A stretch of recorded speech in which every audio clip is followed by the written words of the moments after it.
Então, bom dia.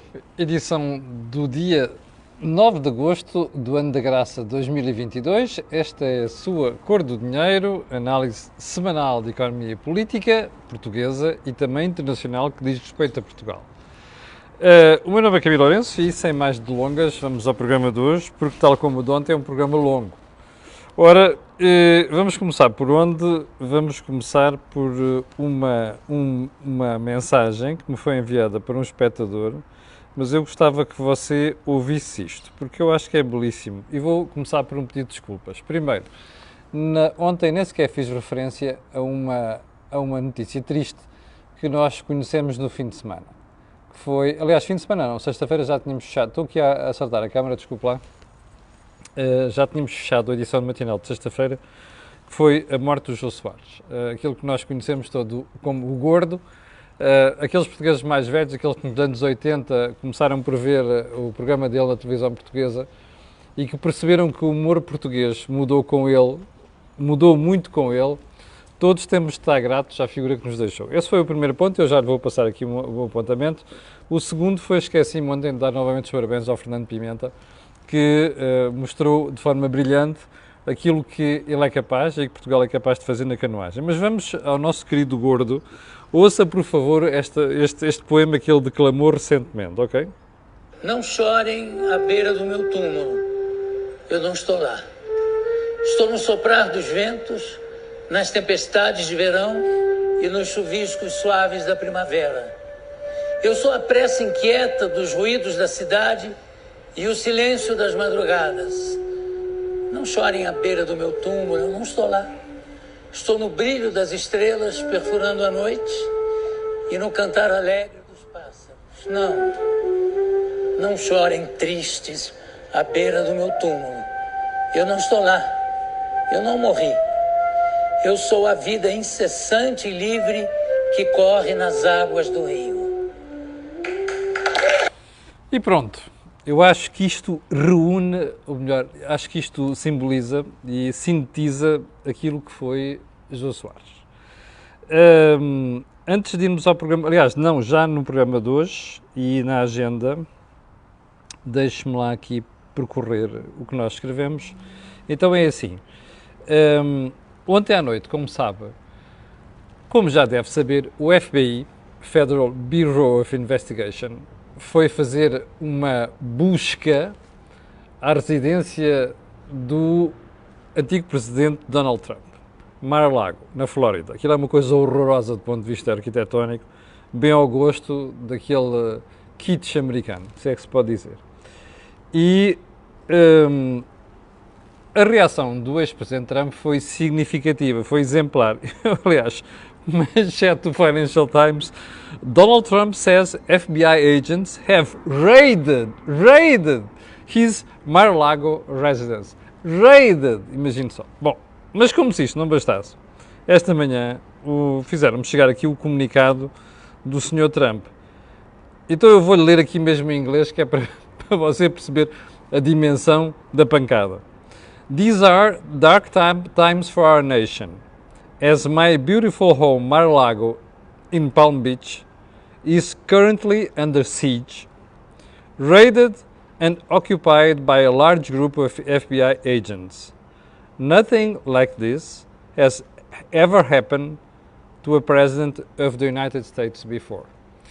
Este tipo é tão self-centered, tem um ego tão grande, primeiro que não percebeu que, de facto, these are dark times for our nation. Mas these are dark times porque a justiça chegou à conclusão que tem de ir fazer buscas à casa de um ex-presidente para perceber as patifarias que ele andou a fazer. Nomeadamente a sua participação naquele crime que foi o incitamento à invasão do Congresso. Isto é de um tipo que não percebe a gravidade do que fez. Bom, o que é mais interessante aqui no comunicado é que ele não percebe quando diz assim: nada disto alguma vez aconteceu de qualquer presidente na história dos Estados Unidos. Exatamente! Isto só mostra a gravidade, a baixeza de um tipo que chegou a ser presidente dos Estados Unidos da América. Ora bem, isto é preocupante, percebe? Porque, como sabe, este fulano está a ver se escapa por uns pingos da chuva, apesar das revelações gravíssimas que se fizeram nas últimas semanas no Congresso, para poder voltar a ser presidente dos Estados Unidos. Isto é de doidos, percebe? Comparado a isto, só a maluqueira no Brasil, em que entre dois tipos que ali estão, um é corrupto declarado, o outro é maluco e idiota, e a gente diz assim, em quem é que eu voto? Está a ver a preocupação que nós temos com a forma como o mundo está a evoluir? Bom, aqui está. Gostaria de saber o que é que o gordo, o Jô Soares, diria neste momento. Enfim, já não vamos ter essa possibilidade. Bom, já agora uma coisa, não sei se percebeu, ontem à noite, eu estava a ver os canais americanos, rodei os canais americanos, a Fox News, a CBS News, a CNN e uma série deles, a tentar perceber a forma como estavam a olhar para aquilo. E a uma certa altura, quando ouvi as primeiras declarações do Sr. Trump a reagir àquilo, pensei assim, bom, querem ver que este tipo está a fazer uma espécie de novo call para um rassemblement popular, à lá moda do que aconteceu no Congresso. Ele, de facto, não tem limite.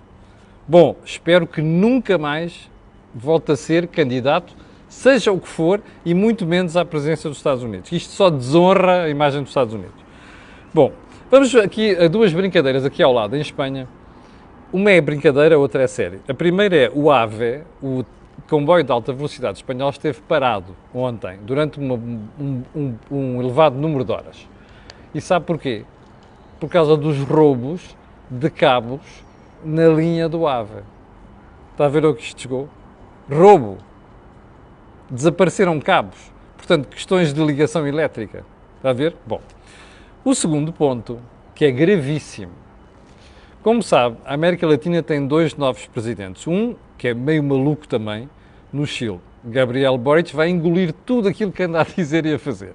O outro é o Sr. Petro, que é um ex-guerrilheiro que chegou à presidência da Colômbia. Ontem foi a investidura do novo presidente da Colômbia. E a certa altura, durante o desfile militar, o Sr. Petro, sem avisar ninguém, resolveu mandar desfilar uma carruagenzinha com a espada de Simón Bolívar. Como você sabe, Simón Bolívar é o herói da independência da América Latina. Bom, o problema é que na assistência, ali na primeira linha estava o rei Filipe VI, de Espanha. E como você sabe, Simón Bolívar lutou contra o domínio espanhol colonial. Olha aqui a fotografia. Okay? Isto é o El Mundo de hoje. Olha ali a fotografia. O que é que aconteceu? A carreta passou à frente do rei e o rei não se levantou. Olha, eu, como cidadão, só posso fazer isto. Isto foi uma sacanice brutal do novo presidente da Colômbia, sabendo que estava ali a antiga potência colonial, e em vez de terem tido uma conversa primeiro, do ponto de vista diplomático, protocolo, dizer assim, vamos fazer isto, até para não haver surpresas destas. Fazem uma cena disto, o rei Filipe VI não se levantou. Eu, se tivesse no lugar dele, não me teria levantado também. Portanto, podem chamar isto o que quiserem, atitude neocolonialista ou raio que os parta. Acho que o rei fez muitíssimo bem. Bom, ponto seguinte. Ontem soubemos que o Corte Inglês aqui em Portugal vai aumentar os salários em 8,93%. Houve espectadores que perguntaram assim, você que diz que não se deve aumentar os salários para além do nível da inflação, o que é que acha disto? Este é que é o problema. A questão não é saber se do ponto de vista geral se aumentam os salários ou não. Ou melhor, a questão é essa, não é esta empresa ou aquela empresa. Se uma empresa tiver produtividade suficiente que justifique aumentar os salários em 8, até 8, 9 ou 10%, tem que aumentar. Porque aquilo é uma questão de produtividade. Ou seja, aquilo que está a ser feito com os mesmos recursos na mesma unidade de tempo produz-se mais. Portanto, aqui pode haver aumento de salários. Até haver aumento de salário acima da inflação, não há problema nenhum com isso. A questão é, no conjunto da economia, como você sabe que a produtividade não cresce nem 2%, não pode ter salários muito mais elevados, porque isso vai perpetuar a inflação. Aquilo que já expliquei aqui várias vezes, há vários meses, desde o ano passado que ando a dizer isto, numa expressão italiana, scala mobile, não é? Aquela escadinha rolante que vai subindo, não é? À medida que sobe os preços, sobe os salários, sobe os preços, sobe os salários e nunca mais para. Portanto, a explicação é simples. Hoje ficámos a saber pelo público que o Governo vai abrir exceções ao teto na despesa da saúde com horas extra. Você dirá, bata palmas. E eu digo, não, é exatamente o contrário. Não é porque os médicos não devam ser pagos, é porque isto ilustra o estado vergonhoso com que o governo olha para a saúde em Portugal.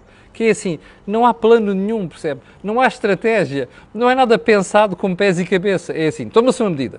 Não pode haver crescimento de despesa. Mas depois, agora ficam à rasca porque sabem que aquilo não vai resultar. Vamos abrir exceções. Isto é o pão nosso de cada dia na saúde. E repare uma coisa, eu não sei o que é preciso mais para as pessoas perceberem o desastre em que nós nos encontramos na saúde. Desde problemas de mortalidade infantil, o número de pessoas, de mulheres que morrem ao dar à luz subiu, você lembra-se, temos falado nisto aqui há umas semanas, o problema do IPO, o problema das urgências, o problema das listas de espera, o problema das cirurgias, é tudo, isto é um desastre coletivo. Só não vê quem dá a maioria absoluta a esta gente. E só não vê o Primeiro-Ministro que ainda não consigo perceber o que é que está à espera para pôr a Ministra da Saúde na rua. Bom, como sabe, havemos de voltar a isto. Vamos para os temas principais de hoje. Ontem ficámos a saber que se esta questão dos conflitos com a China se agravarem e isto resultar numa guerra comercial, países como a Alemanha, que dependem muito da China, da relação com a China, podem ter uma ratada no seu PIB de 10%. Ouviu bem? 10%. É no cenário mais grave. Você dirá, está bem, precisamente porque é o cenário mais grave, não é o mais realista. Não sei. Nós nunca sabemos estas coisas até os problemas eclodirem. 10% de corte de pancada no PIB é um valor significativo. Isto a juntar a outra conclusão. Aquilo que são neste momento as sanções que a Alemanha e a Europa já tiveram de aplicar à Rússia, neste momento já estão a provocar um impacto de 1% no PIB. Isto vai provocar problemas de recessão. Eu quero deixar esse tema para outro dia. Porquê? Porque nós temos aqui um tema muito grave hoje para tratar. Mas mesmo muito grave. E eu vou entrar nele já a seguir. Ontem soubemos que o Dr. Fernando Medina, Ministro das Finanças deste país, contratou o jornalista Sérgio Figueiredo para seu consultor, para consultor de políticas públicas. Vou fazer aqui uma declaração grande de interesses. Eu conheço o Sérgio Figueiredo desde os tempos de estagiário, no Diário Económico, quando nós fundámos o Diário Económico. Eu pertencia ao grupo dos jornalistas que fundou o Diário Económico, com o Nicolau Santos, com a La Salete Fernandes, com o Jaime Antunes. Eu era o coordenador do Nacional do Diário Económico. O Sérgio Figueiredo era meu colega. Conheço o Sérgio Figueiredo desde essa altura. Lidei com o Sérgio Figueiredo no Diário Económico, no Jornal de Negócios, para o qual ele me convidou para ser comentarista, inclusive em alguns comentários que fiz na TV. Portanto, o que é que isto quer dizer? Eu sou amigo do Sérgio Figueiredo. E, portanto, mas uma coisa é ser amigo do Sérgio Figueiredo e outra coisa é deixar passar isto em claro, porque não posso. Então vamos lá tentar analisar isto. Sérgio Figueiredo, a última função que desempenhou como jornalista foi diretor da TV. Bom, Fernando Medina foi, até há pouco tempo, comentador semanal da TV. Eu fui uma das pessoas que me insurgi sistematicamente contra a presença de Fernando Medina no canal, nas câmaras da TV. Não por ser de esquerda, não sei das quantas, nem por ser disparates, mas porque acho que há um excesso de políticos a comentar nas televisões. E, sobretudo, estava-se a dar palco a uma pessoa que era Presidente da Câmara Municipal de Lisboa para, semanalmente, vir ali fazer fretes, o termo é outro que eu não posso dizer aqui, fretes ao Governo. Todas as semanas, o que a gente ouvia ali era um Fernando Medina que ia defender o Governo e não falar da Câmara Municipal de Lisboa ou ser mero analista político. Não, ele era um defensor do Governo. Era a voz do Governo dentro da TV. Bom, repara uma coisa. Uma televisão é livre de fazer isto? É. Há algum problema em um jornalista ou ex-jornalista ser contratado para ser consultor? Não. Mas há uma coisa que não fica bem. É um ex-diretor que contratou um comentador agora a aparecer contratado pelo comentador que já mudou de funções. Você dirá, está bem, mas isto há liberdade de contratação. É óbvio que há, não é isto que está em causa. A questão é uma questão de imagem e é uma questão de ética. Porque para a opinião pública, ao olhar para este caso, o que vai pensar é assim, olha, o frete está a ser pago. Epá, eu conheço o Sérgio e, portanto, até duvido que a gente possa dizer isto do frete, ok? Que é para não dizer, não é o mais correto. Portanto, eu faço esta declaração de interesses, quer dizer, como amigo do Sérgio, entendo que não é assim. Mas o problema não é o que eu acho, o problema é aquilo que vai transparecer para o exterior. E o problema é aquilo que a opinião pública vai ficar a pensar, é assim, olha, aquele tipo deu-lhe a mão como comentador, Fernando Medina. Agora este tipo, ministro, dá-lhe a mão porque Sérgio Figueiredo ficou sem um lugar na TVI e, portanto, não sei, dirão as pessoas, precisava de um emprego, outra coisa qualquer, e este tipo foi-lhe dar a mão. Bom, não estou a dizer que tenha sido isto, mas estou a dizer que é esta a imagem que vai passar para a opinião pública. Bom, depois há mais um problema. Nós sabemos que os governos contratam sempre um variadíssimo número de pessoas, nomeadamente consultores. A questão é, o que é que vai exatamente fazer Sérgio Figueiredo com um salário de ministro? Vai produzir alguma coisa de concreto? Eu não tenho dúvida nenhuma, porque eu conheço o Sérgio e sei que ele é um profissional sério e é um profissional responsável. A questão é o que, do outro lado, as pessoas vão ficar à espera. Queremos ver, concretamente, aquilo que é o trabalho que o Sérgio vai fazer. E depois há aqui uma reflexão geral que eu gostava de fazer sobre esta matéria, talvez a mais importante, que é assim, a dependência do jornalismo do poder. Repare uma coisa. Pergunta que eu tenho para fazer. Você está a ver a dependência, está a ver o estado do jornalismo em Portugal? As pessoas não compram jornais, não pagam e, portanto, o jornalismo está em má situação. Porquê é que isto acontece? Eu estou convencido que é porque nós produzimos má informação. E, portanto, não sabemos reagir, nomeadamente, a estes novos desafios que apareceram. Mas seja lá o que for. E isto coloca, repare no pormenor dos 15 milhões de euros do Governo para apoiar a comunicação social. Repare nos apelos do Presidente da República que era preciso apoiar a comunicação social. Este melê, esta embrulhada entre o jornalismo e o poder não fica bem. E depois reparem, é isto que justifica o Estado de jornalismo que leva um ex-jornalista, agora a deixar de ser jornalista, para ir trabalhar para o Governo. Eu acho isto um péssimo sinal daquilo que é a independência e que é a subsistência da comunicação social em Portugal. É por causa destas coisas, e isto mostra, não é por causa destas coisas, isto mostra o estado em que o setor está. A questão não é saber se o Sérgio vai para lá agora ou não, a questão de transparência, de imagem, por muito sério que o Sérgio seja, e é, porque eu sei disso, que eu conheço, e conheço o trabalho dele. A questão é a imagem que isto passa, não é? E mais, continuamos a assistir, não é só na TVI, nos outros canais, assim que está cheia, por exemplo, de comentadores, alguns são comentadeiros, percebe? Envolvidos na política, profundamente convictos daquilo que estão a fazer como políticos e vão para lá vender o seu peixe. Eu preferia que os canais tivessem gente independente. Pode ter um político ou outro, não pode é ter a profusão de políticos a fazerem esta ligação permanente e confusão entre o poder e o jornalismo. Bom, fica feita aqui a reflexão. Já sei que vou comprar muitos inimigos, mas paciência.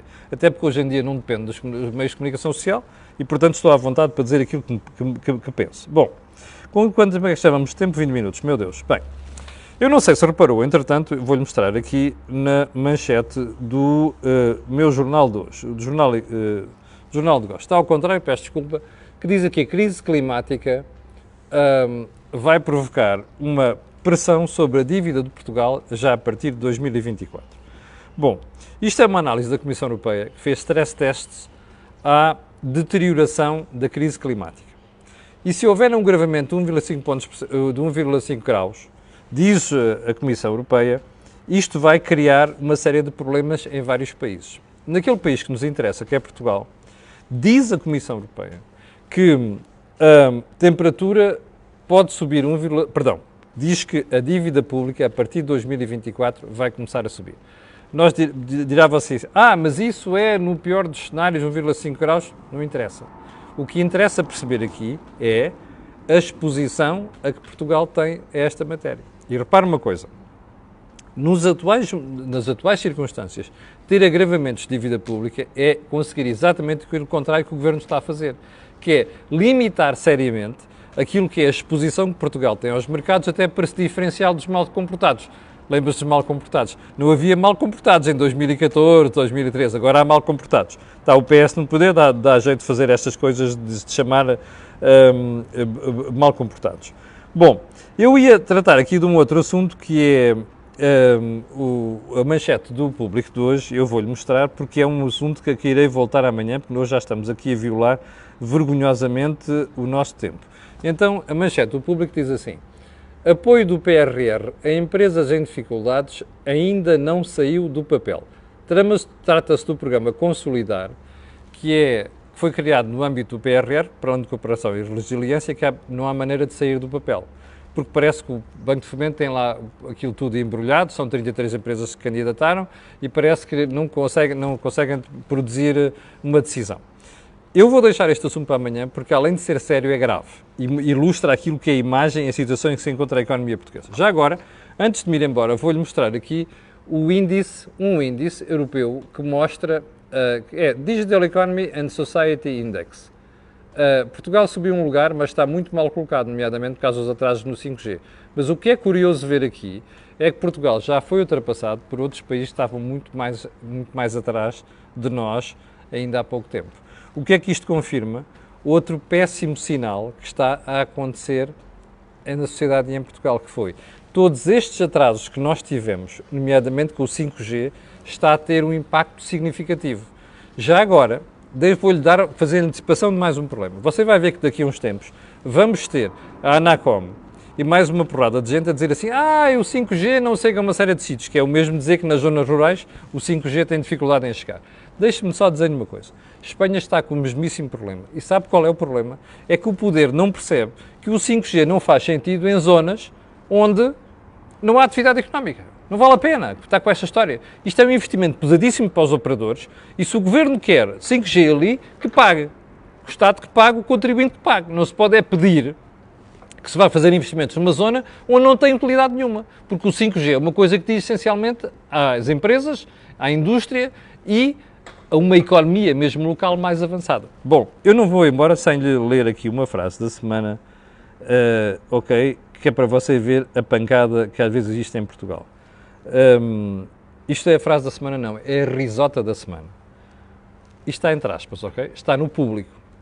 O neoliberalismo em que vivemos é a coisa mais totalitária que alguma vez vimos. O autor desta enormidade, desta risota, chama-se André Barata e é filósofo. Eu confesso que, há bocado lembra-se que critiquei os jornais a dizer assim: o Estado de jornalismo é o que justifica, aliás, o jornalismo que nós produzimos é o que justifica a forma como o público nos ignora. Eu acho que está aqui um bom exemplo. Primeiro, isto além de ser um disparate monumental, eu não percebo o que é o neoliberalismo com dívidas de 130% do PIB, percebe? Não sei o que é. Não sei o que é neoliberalismo com déficits pronunciados como aquilo que existe na Europa.